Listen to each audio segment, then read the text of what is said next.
Hey, what's up guys? I want to give you guys a quick update on these BATTLBOX knives. I got a chance to use these today a little more extensively with some cardboard cutting and a couple of the empty water jugs that I had. And I have some thoughts on them, so I wanted to share that with you. So first we have this survival type knife. And I don't know if I showed this in the first video or not. I don't think I did. But this back spring clip, which is nice, so you can quickly attach this to maybe your waistband or a bag or something. But this whole plate does actually come off. You see how it pivots down in here. When I first saw this, I thought maybe this is a whistle or something. It blew into it, nothing happened. And I looked at it and realized that that's just basically an attachment point for this back plate. So this entire plate, okay, including this piece here that you push off of, that they have to lower this, comes out. So I don't understand if you, because I didn't take it off yet, if you take this whole piece off, you don't have this locking piece. Okay, so then essentially, even though it's removable, you don't have to have the clip on there, then it's just resting in here. It doesn't actually snap in. So I don't know about that. That's something that I happen to notice. In actually using this knife, well, my original thoughts on it was that this bottle opener would be extremely uncomfortable, okay, because that's where my pinky lands. And I thought, okay, well, there's a sharp edge here, and there's no way that's comfortable. Well, in reality, and this is why I do these videos, is to tell you, hey, this is what I think is going to happen, and then maybe I come back and say, well, it didn't happen. And that's what happened here. It didn't happen. My pinky does not touch that. It's not uncomfortable at all, okay? When I grip down, you would think, it looks like it's on my pinky, but all the pressure in a normal grip here is actually on this entire handle, so my pinky is not actually squeezing. Now, if I only squeeze with my pinky, I could feel a little bit, but it's still not all that uncomfortable. All right, so in actually using this knife, there was no issue with that part of it.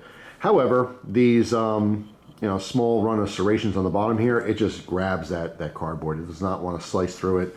Just on its the size, they're quite small. All right, let me show you that real quick here. I should have grabbed another knife to compare it to, but the smaller scallops are teeny tiny, and even the larger of the scallops here are still on the smaller side. So this was just tearing. It would grab, it would grip too much basically. So as you're cutting through cardboard, if I did hit the bottom part here, which I did quite often because there's only a short run of the plain edge, but I go to slice through and maybe it sliced one time and the second time it would just grab and tear. That's what I wanted to do. So I had to kind of just focus, pretend that wasn't part of the blade, and focus just on the front end here, which on the plain edge is only maybe 2.5 inches. So it was kind of difficult to do that because generally when I have cardboard, I want to start at the base here and rip through. Sometimes I'm doing push cuts, sometimes I'm actually just slicing across the whole edge of the blade. So yeah, not great specifically for cutting cardboard, and also it is super slick. All right, a lot of times on knives where they have smooth handles, it's not that big of a deal. If you're sweating or if you're hunting and you have bloody hands or something, or some kind of bile from the animal, who knows what, when you have wetness, okay, on your hands, certain knives, you definitely know that.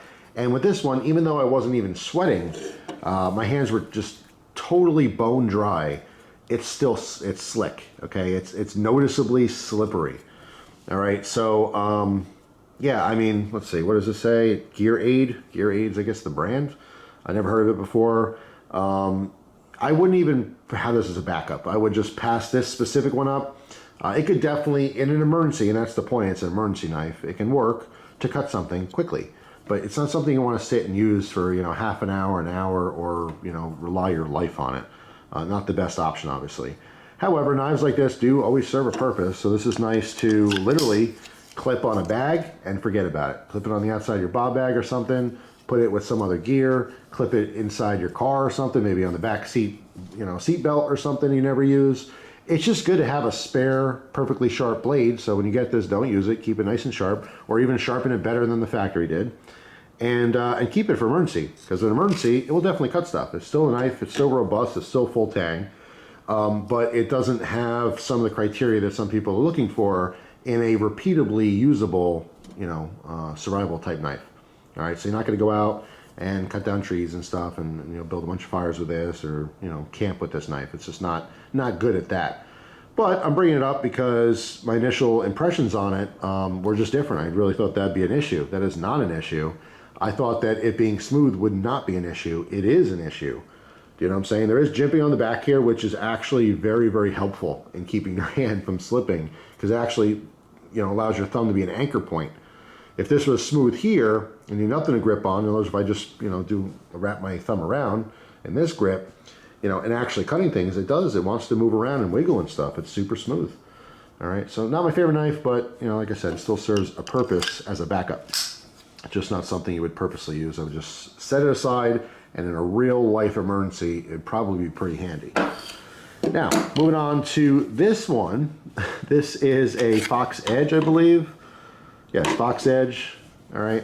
It is one of their more affordable model knives from Fox. And my initial impressions are like, wow, this is super comfortable. Now, when I shut the camera off and I was kind of examining the knife more, I noticed that on both of these guards, because there's a sub hilt here, okay, that keeps the knife from pulling, out of your hand. Obviously, the regular guard keeps your hand from riding forward. It's a double guard, so it works like that, where it just really gives you all that extra grip. Now, this is very advantageous in actual knife fighting. If you're fighting a cardboard box, yeah, it keeps it from slipping, especially with all these deep finger grooves and stuff. It's definitely not moving out of your hand. It's fantastic. But I noticed that there's pretty unfinished edges here. This edge here, on the bottom and the top, it's sharp. It's quite sharp. Same thing up here. So I thought, all right, you know what? It feels super comfortable, but the second I start using this thing, it's just going to tear me up. And guess what? It didn't. Okay, it was very surprising, just like the bottle opener on that one. It's extremely comfortable in the hand, okay? Now, if these scales are rounded, this was rounded. The finger trolls have cutouts, like little, angle cuts on both ends, which, again, contributes to how comfortable it is. But if this whole thing was smoothed over, if you had, like, a custom, handgun melt job, so to speak, if you're, a gun person, you'll know what I'm talking about, where they basically just round everything out. Every corner and every angle is completely smoothed out and rounded. This thing would be pretty darn amazing. But as it sits right now, with some of these, cuts and stuff, it's still really comfortable. And using this knife is just as comfortable. All right, nice long blade. There is kind of a duller point on here. I didn't do a lot of stabbing or point work on it at all, but it's just not pointy. I did try stabbing the boxes. I did feel a little bit more resistance than I would with some other knives, but it does it. It's cardboard. This is metal. Metal obviously goes through cardboard, even when it is dull. But the edge was totally fine on this one. And it was just super comfortable, rip it into cardboard. It did start to dull out. I don't know what steel this is offhand. It's not, a super steel by any means. It's definitely already starting to get dull after, I don't know, 5 or 6 cardboard boxes getting cut up. But yeah, it's comfortable. It's way more comfortable than I thought it would be. My initial impression is, wow, that's comfortable. Then I went, oh, that's not going to be comfortable. And then I went, no, didn't matter. And it was comfortable in the end.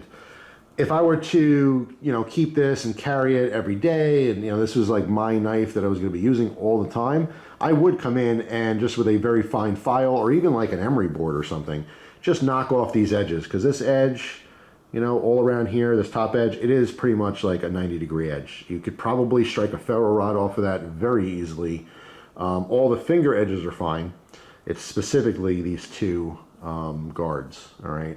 But in actually using it, it's just my fingers aren't in a position to move up and down or create that kind of friction that's going to be uncomfortable, okay? All the grip, it's towards the tang and not against these guards, okay? That just keeps me from moving up and down. But anyway, wanted to give you an update on both these knives, just in case you happen to see the other video, if you're interested in it. If you happen to get one of these, again, useful, set it aside, put it somewhere, forget about it, keep it in your first aid kit or something, just have a backup blade. But I wouldn't buy that one. This one I would buy. I don't know offhand what this actually retails for or what the dealer prices are on these or where you can even find them. But I am saying that I do enjoy it. It's nice, all right? Very easy to get in and out of the sheath.